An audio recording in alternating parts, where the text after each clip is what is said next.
Hello, friends and neighbors. Welcome to the Sunny Side of Life Bible in a Year experience. Join me each day as I read the Bible from start to finish. I'm reading from the Life Application Study Bible, New Living Translation, published by Tyndale House Publishers. I pray this daily reading will bless you as much as it does me. So let's get started. May 19th, Esther, chapters 4 through 6. When Mordecai learned about all that had been done, he tore his clothes, put on burlap and ashes, and went out into the city, crying with a loud and bitter wail. He went as far as the gate of the palace, for no one was allowed to enter the palace gate while wearing clothes of mourning. And as news of the king's decree reached all the provinces, there was great mourning among the Jews. They fasted, wept, and wailed, and many people lay in burlap and ashes. When Queen Esther's maids and eunuchs came and told her about Mordecai, she was deeply distressed. She sent clothing to him to replace the burlap, but he refused it. Then Esther sent for Hathach, one of the king's eunuchs who had been appointed as her attendant. She ordered him to go to Mordecai and find out what was troubling him and why he was in mourning. So Hathach went out to Mordecai in the square in front of the palace gate. Mordecai told him the whole story, including the exact amount of money Haman had promised to pay into the royal treasury for the destruction of the Jews. Mordecai gave Hathach a copy of the decree issued in Susa that called for the death of all Jews. He asked Hathach to show it to Esther and explain the situation to her. He also asked Hathach to direct her to go to the king to beg for mercy and plead for her people. So Hathach returned to Esther with Mordecai's message. Then Esther told Hathach to go back and relay this message to Mordecai. All the king's officials and even the people in the provinces know that anyone who appears before the king in his inner court without being invited is doomed to die unless the king holds out his gold scepter. And the king has not called for me to come to him for 30 days. So Hathach gave Esther's message to Mordecai. Mordecai sent this reply to Esther. Don't think for a moment that because you're in the palace you will escape when all other Jews are killed. If you keep quiet at a time like this, deliverance and relief for the Jews will arise from some other place, but you and your relatives will die. Who knows if perhaps you were made queen for just such a time as this? Then Esther sent this reply to Mordecai. Go and gather together all the Jews of Susa and fast for me. Do not drink or eat for 3 days, night or day. My maids and I will do the same. And then, though it is against the law, I will go in to see the king. If I must die, I must die. So Mordecai went away and did everything as Esther had ordered him. On the 3rd day of the fast, Esther put on her royal robes and entered the inner court of the palace, just across from the king's hall. The king was sitting on his royal throne facing the entrance. When he saw Queen Esther standing there in the inner court, he welcomed her and held out the gold scepter to her. So Esther approached and touched the end of the scepter. Then the king asked her, What do you want, Queen Esther? What is your request? I will give it to you, even if it is half the kingdom. And Esther replied, If it please the king, let the king and Haman come today to a banquet I have prepared for the king. The king turned to his attendants and said, Tell Haman to come quickly to a banquet, as Esther has requested. So the king and Haman went to Esther's banquet. And while they were drinking wine, the king said to Esther, Now tell me what you really want. What is your request? I will give it to you, even if it is half the kingdom. Esther replied, This is my request and deepest wish.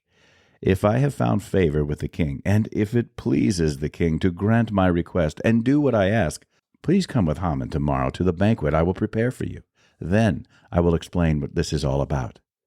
Haman was a happy man as he left the banquet, but when he saw Mordecai sitting at the palace gate, not standing up or trembling nervously before him, Haman became furious. However, he restrained himself and went on home. When Haman gathered together his friends and Zeresh, his wife, and boasted to them about his great wealth and his many children, he bragged about the honors the king had given him and how he had been promoted over all the other nobles and officials. Then Haman added, And that's not all. Queen Esther invited only me and the king himself to the banquet she prepared for us, and she has invited me to dine with her and the king again tomorrow.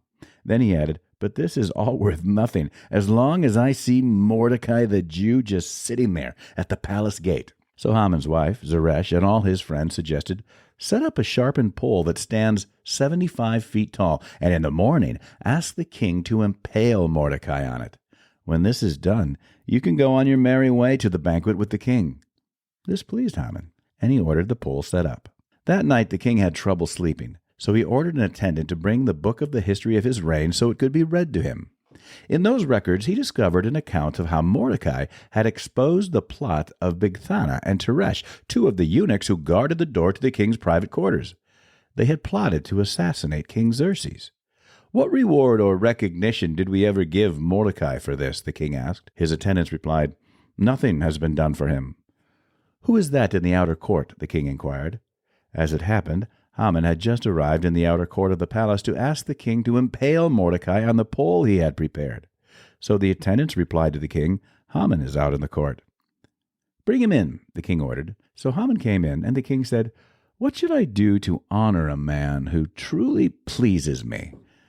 Haman thought to himself, "Whom would the king wish to honor more than me?" So he replied, "If the king wishes to honor someone, he should bring out one of the king's own royal robes, as well as a horse that the king himself has ridden, one with a royal emblem on its head.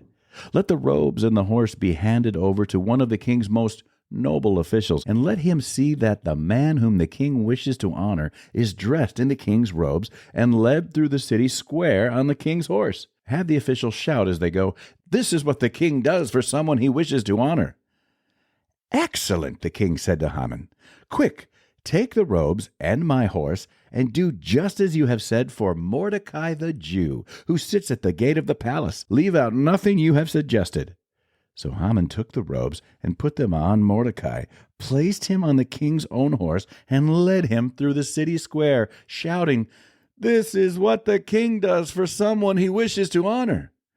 Afterward, Mordecai returned to the palace gate, but Haman hurried home dejected and completely humiliated. When Haman told his wife Zeresh and all his friends what had happened, his wise advisers and his wife said, "Since Mordecai, this man who has humiliated you, is of Jewish birth, you will never succeed in your plans against him. It will be fatal to continue opposing him." While they were still talking, the king's eunuchs arrived and quickly took Haman to the banquet Esther had prepared. That's it for today, friends. Feel free to read ahead on your own. Before I go, let's share the Lord's Prayer together. Our Father who art in heaven, hallowed be thy name. Thy kingdom come, thy will be done, on earth as it is in heaven. Give us this day our daily bread, and forgive us our trespasses, as we forgive those who trespass against us. Lead us not into temptation, but deliver us from evil. For thine is the kingdom, and the power, and the glory forever. Amen.